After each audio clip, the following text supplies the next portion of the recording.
Captains Courageous by Rudyard Kipling. Chapter 4. Harvey waked to find the first half, at breakfast, the forecastle door drawn to a crack, and every square inch of the schooner singing its own tune. The black bulk of the cook balanced behind the tiny galley, over the glare of the stove, and the pots and pans in the pierced wooden board before it jarred and racketed to each plunge. Up and up the forecastle climbed, yearning and surging and quivering, and then, with a clear sickle-like swoop, came down into the seas. He could hear the flaring bows cut and squelch, and there was a pause ere the divided waters came down on the deck above, like a volley of buckshot. Followed the woolly sound of the cable in the hawse-hole, a grunt and squeal of the windlass, a yaw, a punt, and a kick, and the We're Here gathered herself together to repeat the motions. "Now ashore," he heard Long Jack saying, "ye've chores, and ye must do them in any weather. Here we're well clear of the fleet, and we've no chores, and that's a blessin'. Good night, all." He passed like a big snake from the table to his bunk, and began to smoke. Tom Platt followed his example. Uncle Salters, with Penn, fought his way up the ladder to stand his watch, and the cook set for the second half. It came out of its bunks as the others had entered theirs, with a shake and a yawn. It ate till it could eat no more, and then Manuel filled his pipe with some terrible tobacco, crouched himself between the pawl post and a forward bunk, cocked his feet up on the table, and smiled tender and indolent smiles at the smoke. Dan lay at length in his bunk, wrestling with a gaudy, gilt-stopped accordion, whose tunes went up and down with the pitching of the We're Here.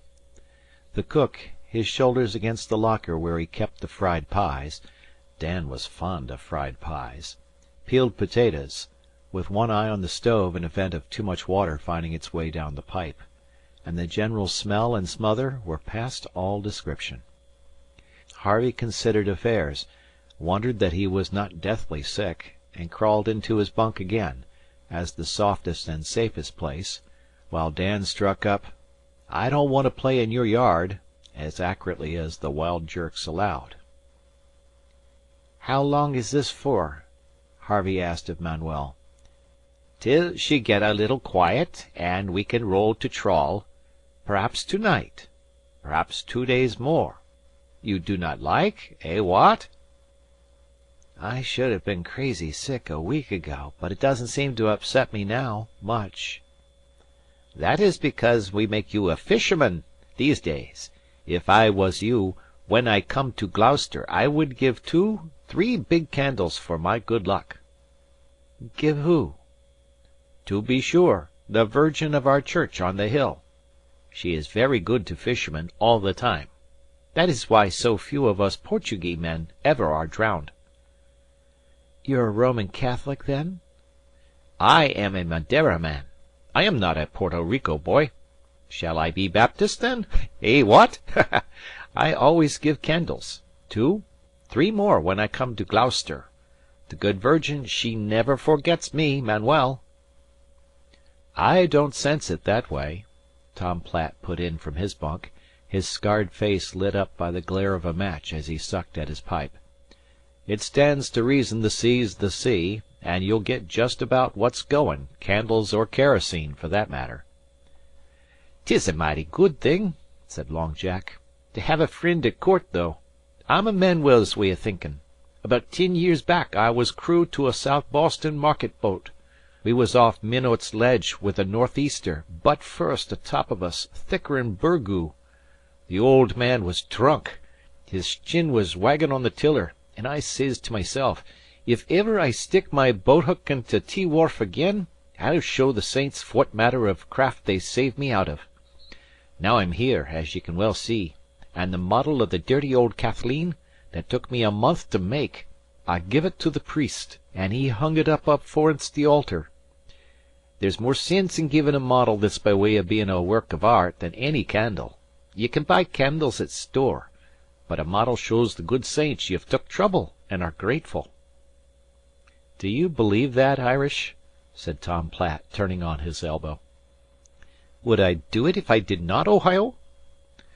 "Well, Enoch Fuller, he made a model of the old Ohio, and she's to Salem Museum now. Mighty pretty model, too, but I guess Enoch he never done it for no sacrifice. And the way I take it is..."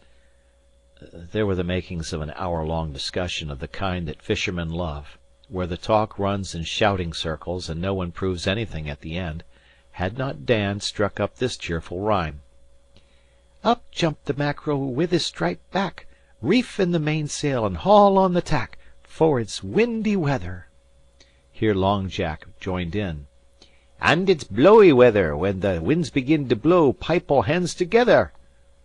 Dan went on, with a cautious look at Tom Platt, holding the accordion low in the bunk: "Up jumped the cod with his chuckle head, went to the main chains to heave at the lead, for it's windy weather," etc. Tom Platt seemed to be hunting for something. Dan crouched lower, but sang louder: "Up jumped the flounder that swims to the ground, chucklehead, mind where ye sound."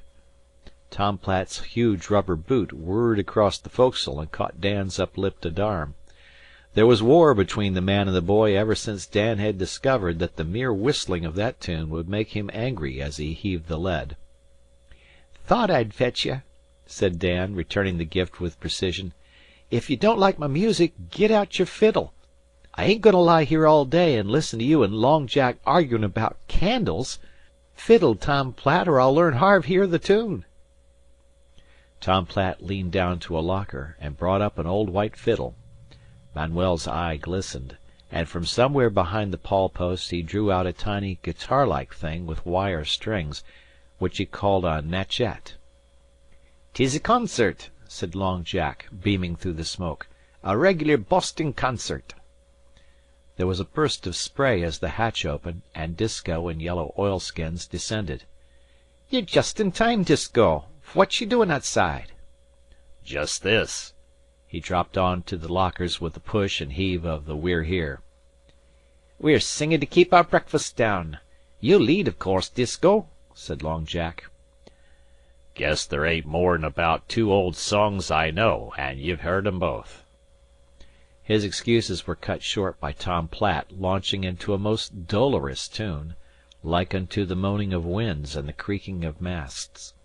With his eyes fixed on the beams above, Disko began this ancient ditty, Tom Platt flourishing all around him to make the tune and words fit a little. "There is a crack packet of fame. She hails from New York, and the Dreadnought's her name. You may talk of your flyers, Swallowtail and Black Ball, but the Dreadnought's the packet that can beat them all. Now the Dreadnought she lies in the River Mersey, because of the tugboat to take her to sea. But when she's off soundings, you shortly will know." Chorus. "She's the Liverpool packet, oh Lord, let her go. Now the Dreadnought she's howling 'cross the banks of Newfoundland, where the water's all shallow and the bottom's all sand. Says all the little fishes that swim to and fro." Chorus. "She's the Liverpool packet, oh Lord, let her go." There were scores of verses, for he worked the Dreadnought every mile of the way between Liverpool and New York as conscientiously as though he were on her deck, and the accordion pumped and the fiddle squeaked beside him. Tom Platt followed with something about the rough and tough McGinn who would pilot the vessel in. Then they called on Harvey, who felt very flattered, to contribute to the entertainment, but all that he could remember were some pieces of Skipper Ireson's Ride that he had been taught at the camp school in the Adirondacks. It seemed that they might be appropriate to the time and place, but he had no more than mentioned the title when Disko brought down one foot with a bang and cried, "Don't go on, young feller. That's a mistaken judgment. One of the worst kind, too, because it's catchin' to the ear." "I oughter have warned you," said Dan. "That allus fetches Dad." "What's wrong?" said Harvey, surprised and a little angry. "All you're going to say," said Disko. "All dead wrong from start to finish, and Whittier he's to blame. I have no special call to right any Marblehead man, but 'tweren't no fault of Ireson's. My father he told me the tale time and again, and this is the way 'twas." "For the 100th time," put in Long Jack under his breath. Ben Ireson, he was skipper of the Betty, young feller, comin' home from the Banks. That was before the War of 1812, but justice is justice at all times. They found the active of Portland, and Gibbons of that town, he was her skipper. They found her leakin' off Cape Cod Light. There was a terrible gale on, and they was gettin' the Betty home as fast as they could crowd her. Well, Ireson, he said there warn't any sense to reskin' a boat in that sea. The men, they wouldn't hev it, and he laid it before them to stay by the active till the sea run down a piece.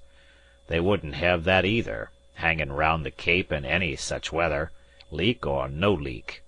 They just up stays and quit, naturally takin' Ireson with them. Folks to Marblehead was mad at him not runnin' the risk, and because next day, when the sea was calm, they never stopped to think of that. Some of the active's folk was took off by a Truro man. They come into Marblehead with their own tale to tell, sayin' how Ireson had shamed his town, and so forth and so on, and Ireson's men they was scared, seein' public feelin' agin 'em, and they went back on Ireson, and swore he was responsible for the hull act. 'Tweren't the women neither that tarred and feathered him. Marblehead women don't act that way. 'Twas a passel of men and boys, and they carted him around town in an old dory till the bottom fell out, and Ireson he told 'em they'd be sorry for it some day. Well, the facts come out later, same as they usually do, too late to be anyways useful to an honest man, and Whittier he come along and picked up the slack end of a lyin' tale, and tarred and feathered Ben Ireson all over onct more after he was dead. 'Twas the only time Whittier ever slipped up, and 'tweren't fair. I whaled Dan good when he brought that piece back from school. Tots don't know no better, o' course, but I'd give you the facts, hereafter and evermore to be remembered. Ben Ireson weren't no such kind of man as Whittier makes him out. My father, he knew him well, before and after that business, and you beware of hasty judgments, young feller. Next. Harvey had never heard Disko talk so long, and collapsed with burning cheeks. But, as Dan said promptly, a boy could only learn what he was taught at school, and life was too short to keep track of every lie along the coast. Then Manuel touched the jangling, jarring little natchet to a queer tune, and sang something in Portuguese about Nina Innocente, ending with a full-handed sweep that brought the song up with a jerk. Then Disko obliged with his second song, to an old-fashioned creaky tune, and all joined in the chorus. This is one stanza. Now April is over and melted the snow, and out of New Bedford we shortly must tow. Yes, out of New Bedford we shortly must clear. We're the whalers that never see wheat in the ear. Here the fiddle went very softly for a while by itself, and then Wheat in the ear, my true love's posy blowin'. Wheat in the ear, we're goin' off to sea. Wheat in the ear, I left you fit for sowin'. When I come back a loaf of bread you'll be. That made Harvey almost weep, though he could not tell why. But it was much worse when the cook dropped the potatoes and held out his hands for the fiddle. Still leaning against the locker door, he struck into a tune that was like something very bad but sure to happen whatever you did. After a little he sang in an unknown tongue, his big chin down on the fiddle-tail, his white eyeballs glaring in the lamplight. Harvey swung out of his bunk to hear better, and amid the straining of the timbers and the wash of the waters, the tune crooned and moaned on, like lee surf in a blind fog, till it ended with a wail. "Jimmy Christmas! That gives me the blue creevies," said Dan. "What in thunder is it?"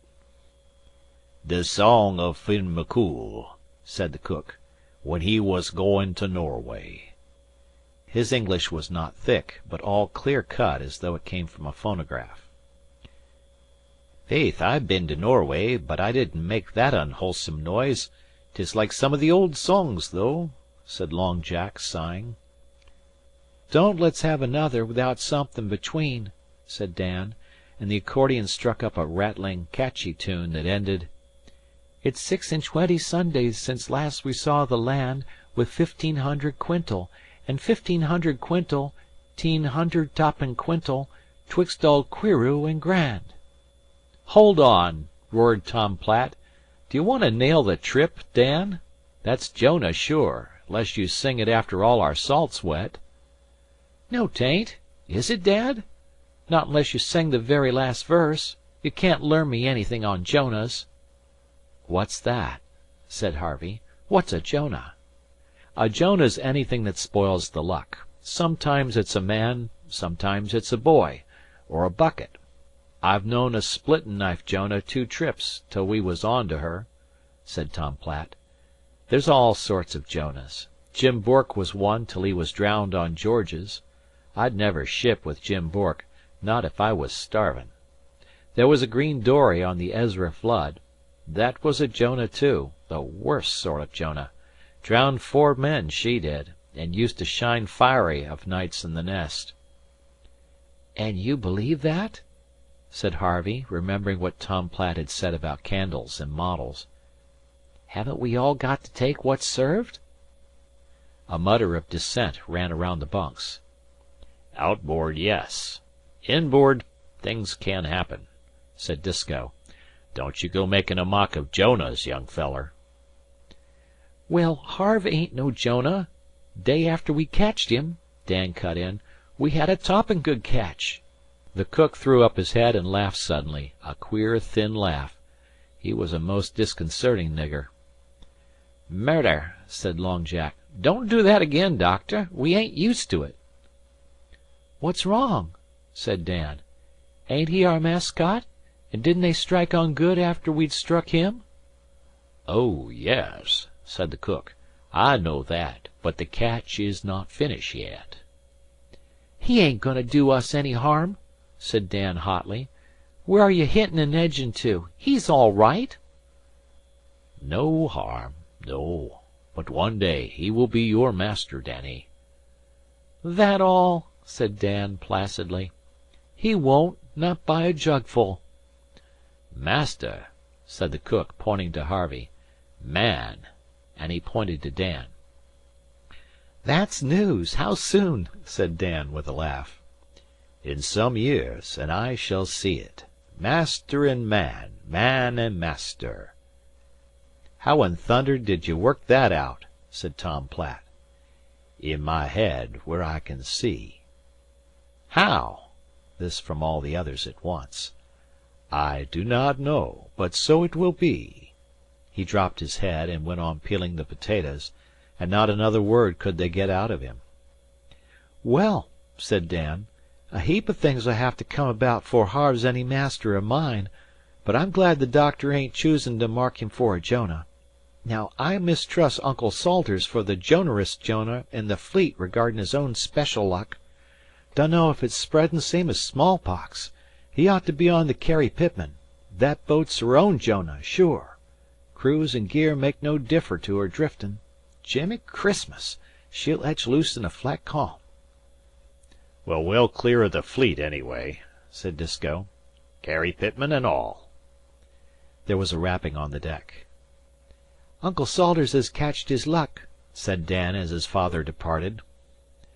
"It's blown clear," Disko cried, and all the foc'sle tumbled up for a bit of fresh air. The fog had gone, but a sullen sea ran in great rollers behind it. The We're Here slid, as it were, into long sunk avenues and ditches which felt quite sheltered and homelike if they would only stay still; but they changed without rest or mercy, and flung up the schooner to crown one peak of 1,000 gray hills, while the wind hooted through her rigging as she zigzagged down the slopes. Far away a sea would burst in a sheet of foam, and the others would follow suit as at a signal, till Harvey's eyes swam with a vision of interlacing whites and grays. 4 or 5 Mother Carey's chickens stormed round in circles, shrieking as they swept past the bows. A rain squall or two strayed aimlessly over the hopeless waste, ran down wind and back again, and melted away. "Seems to me I saw something flicker just now over yonder," said Uncle Salters, pointing to the northeast. "Can't be any of the fleet," said Disko, peering under his eyebrows. a hand on the foc'sle gangway as the solid bows hatcheted into the troughs. "Sea's oilin' over dreadful fast. Danny, don't you want to skip up a piece and see how our trawl buoy lays?" Danny, in his big boots, trotted rather than climbed up the main rigging. This consumed Harvey with envy. Hitched himself around the reeling crosstrees, and let his eye rove till it caught the tiny black buoy flag on the shoulder of a mile-away swell. "She's all right," he hailed. "Sail O! Dead to the north'ard, comin' down like smoke. Schooner she be, too." They waited another half-hour, the sky clearing in patches, with a flicker of sickly sun from time to time that made patches of olive-green water.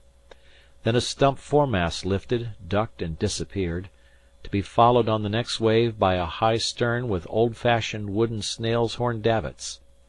The sails were red-tanned. "Frenchman!" shouted Dan. "No, 'tain't neither. Dad!" "That's no French," said Disko. "Salters, your blame luck holds tighter'n a screw in a keghead." "I've eyes. It's Uncle Abishai." "You can't nowise tell for sure." "The head king of all Jonahs," groaned Tom Platt. "Oh, Salters, Salters, why wasn't you abed and asleep?" "How could I tell?" said poor Salters, as the schooner swung up. She might have been the very Flying Dutchman, so foul, draggled, and unkempt was every rope and stick aboard. Her old-style quarter-deck was some 4 or 5 feet high, and her rigging flew knotted and tangled like weed at a wharf-end. She was running before the wind, yawing frightfully, her staysail let down to act as a sort of extra foresail, scandalized, they call it, and her foreboom guyed out over the side. Her bowsprit cocked up like an old-fashioned frigate's. Her jib-boom had been fished and spliced and nailed and clamped beyond further repair, and as she hove herself forward and sat down on her broad tail, she looked for all the world like a blowsy, frowsy, bad old woman sneering at a decent girl. "That's Abishai," said Salters. "Full o' gin and Judic men, and the judgments o' Providence layin' for 'em and never takin' good holt. He's run into bait, Miquelon way." "He'd run her under," said Long Jack. "That's no rig for this weather." "Not he, or he'd have done it long ago," Disko replied. "Looks as if he's calculated to run us under. Ain't she down by the head more'n natural, Tom Platt?" "If it's his style of loadin' her, she ain't safe," said the sailor slowly. "If she's spewed her oakum, he'd better git to his pumps mighty quick." The creature thrashed up, wore round with a clatter and rattle, and lay head to wind within earshot. A graybeard wagged over the bulwark, and a thick voice yelled something Harvey could not understand. But Disko's face darkened. "He'd risk every stick he hes to carry bad news. Says we're in for a shift of wind. He's in for worse. Abishai! Abishai!" He waved his arm up and down with the gesture of a man at the pumps, and pointed forward. The crew mocked him and laughed. "Jounce ye and strip ye and trip ye," yelled Uncle Abishai. "A livin' gale! A livin' gale! Yah! Cast up fer your last trip, all you Gloucester haddocks! You won't see Gloucester no more, no more!" "Crazy full, as usual," said Tom Platt. "Wish he hadn't spied us, though." She drifted out of hearing while the gray head yelled something about a dance at the Bay of Bulls, and a dead man in the foc'sle. Harvey shuddered. He had seen the sloven-tilled decks and the savage-eyed crew. "And that's a fine little floatin' hell fer a draft," said Long Jack. "I wonder what mischief she's been at ashore." "He's a trawler," Dan explained to Harvey, "and he runs her for bait all along the coast. Oh no, not home. He don't go. He deals along the south and east shore up yonder." He nodded in the direction of the pitiless Newfoundland beaches. "Dad won't never take me ashore there. They're a mighty tough crowd, and Abishai's the toughest. You saw his boat? Well, she's nigh 70 old, they say, the last of the old Marblehead heel tappers. They don't make them quarter decks any more. Abishai don't use Marblehead, though. He ain't wanted there. He jest drifts around in debt, trawlin' and cussin' like you've heard. Been a Jonah fer years and years, he says. Gets liquor from the free camp boats fer makin' spells and sellin' winds and such truck. Crazy, I guess." "'Twon't be any use underrunnin' the trawl to night," said Tom Platt with quiet despair. "He come alongside special to cuss us. I'd give my wage and share to see him at the gangway of the old Ohio 'fore we quit floggin'. Just about 6 dozen, and Sam Mocatta layin' 'em on criss-cross." The dishevelled heel tapper danced drunkenly down wind, and all eyes followed her. Suddenly the cook cried in his phonograph voice: "It was his own death made him speak so. He is fey. Fey, I tell you. Look!" She sailed into a patch of watery sunshine 3 or 4 miles distant. The patch dulled and faded out, and even as the light passed, so did the schooner. She dropped into a hollow and was not. "Run under, by the great hock block!" shouted Disko, jumping aft. "Drunk or sober, we've got to help 'em. Heave short and break her out. Smart!" Harvey was thrown on the deck by the shock that followed the setting of the jib and foresail, for they hove short on the cable, and, to save time, jerked the anchor bodily from the bottom, heaving in as they moved away.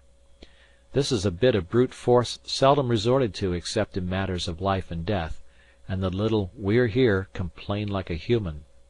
They ran down to where Abishai's craft had vanished, found 2 or 3 trawl tubs, a gin bottle, and a stove-in dory, but nothing more.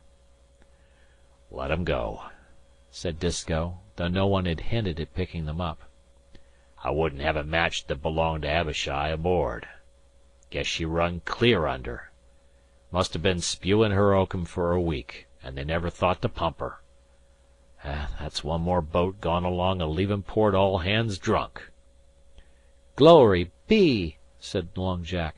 "We'd have been obliged to help 'em if they were top o' water." "Thinkin' o' that myself," said Tom Platt. "Fey, fey," said the cook, rolling his eyes. "He has taken his own luck with him." "Very good thing, I think, to tell the fleet when we see. Eh, what?" said Manuel. "If you run her that way before the wind, and she work open her seams—" He threw out his hands with an indescribable gesture, while Penn sat down on the house and sobbed at the sheer horror and pity of it all. Harvey could not realize that he had seen death on the open waters, but he felt very sick. Then Dan went up the crosstrees, and Disko steered them back to within sight of their own trawl buoys just before the fog blanketed the sea once again. "We go mighty quick hereabouts when we do go," was all he said to Harvey. "You think on that for a spell, young feller. That was liquor." After dinner it was calm enough to fish from the decks. Penn and Uncle Salters were very zealous this time, and the catch was large and large fish. "Abishai surely took his luck with him," said Salters. "The wind hain't back nor riz nor nothin'. How about the trawl? I despise superstition, anyway." Tom Platt insisted that they had much better haul the thing and make a new berth, but the cook said: "The luck is in 2 pieces. You will find it so when you look. I know." This so tickled Long Jack that he overbore Tom Platt, and the two went out together. Underrunning a trawl means pulling it in on one side of the dory, picking off the fish, rebaiting the hooks, and passing them back to the sea again, something like pinning and unpinning linen on a wash line. It is a lengthy business, and rather dangerous, for the long, sagging line may twitch a boat under in a flash. But when they heard, "And now to thee, O Capting," booming out of the fog, the crew of the We're Here took heart. The dory swirled alongside well loaded, Tom Platt yelling for Manuel to act as relief boat. "The luck's cut square in 2 pieces," said Long Jack, forking in the fish, while Harvey stood open-mouthed at the skill with which the plunging dory was saved from destruction. "One half was just punkins. Tom Platt wanted to haul her, and had done with it, but I said, I'll back the doctor that has the second sight, and the other half come up sagging full of big uns. Hurry, Manny, and bring a tub of bait. There's luck afloat to-night." The fish bit at the newly baited hooks from which their brethren had just been taken, and Tom Platt and Long Jack moved methodically up and down the length of the trawl, the boat's nose surging under the wet line of hooks, stripping the sea cucumbers that they called pumpkins, slatting off the fresh-caught cod against the gunwale, rebaiting, and loading Manuel's dory till dusk. "I'll take no risks," said Disko, then. "Not with him floatin' around so near. Abishai won't sink for a week. Heave in the dories, and we'll dress down after supper." That was a mighty dressing down, attended by 3 or 4 blowing grampuses. It lasted till 9 o'clock, and Disko was thrice heard to chuckle as Harvey pitched the split fish into the hold. "Say, you're haulin' ahead dreadful fast," said Dan, when they ground the knives after the men had turned in.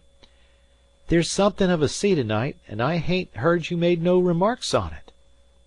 "Too busy," Harvey replied, testing a blade's edge. "Come to think of it, she is a high kicker." The little schooner was gambolling all around her anchor among the silver-tipped waves. Backing with a start of affected surprise at the sight of the strained cable, she pounced on it like a kitten, while the spray of her descent burst through the hawse-holes with the report of a gun. Shaking her head, she would say, "Well, I'm sorry I can't stay any longer with you. I'm going north," and would sidle off, halting suddenly with a dramatic rattle of her rigging. "And I was just going to observe," she would begin, as gravely as a drunken man addressing a lamp-post. The rest of the sentence (she acted her words in dumb show, of course) was lost in a fit of fidgets, when she behaved like a puppy chewing a string, a clumsy woman in a side-saddle, a hen with her head cut off, or a cow stung by a hornet, exactly as the whims of the sea took her. "See her sayin' her piece. She's Patrick Henry now," said Dan. She swung sideways on a roller, and gesticulated with her jib boom from port to starboard. "But ez fer me, give me liberty, or give me death." Whop! She sat down in the moon path on the water, curtsying with a flourish of pride impressive enough, had not the wheel gear sniggered mockingly in its box. Harvey laughed aloud. "Why, it's just as if she was alive," he said. "She's as stiddy as a house and dry as a herrin'," said Dan, enthusiastically, as he was stung across the deck in a batter of spray. "Fends 'em off and fends 'em off, and 'Don't you come nigh me,' she says. Look at her! Just look at her! Sakes, you should see one of them toothpicks h'isting up her anchor on her spike over 15 fathom water." "What's a toothpick, Dan?" "Them new haddockers and herrin' boats. Fine as a yacht forward, with yacht sterns to 'em, and spike bowsprits, and a house that'd take our hold. I've heard that Burgess himself he made the models for 3 or 4 of 'em. Dad's sot against 'em on account of their pitchin' and joltin', but they're heaps o' money in 'em. Dad can find fish, but he ain't no ways progressive. He don't go with the march o' the times. They're chock full o' labor-savin' jigs and sech all. Ever seed the Elector o' Gloucester? She's a daisy, if she is a toothpick." "What do they cost, Dan?" "Hills of dollars. 15,000, p'raps. More, maybe. There's gold leaf in everything you can think of." Then, to himself, half under his breath, "Guess I'd call her Hattie S., too." End of chapter.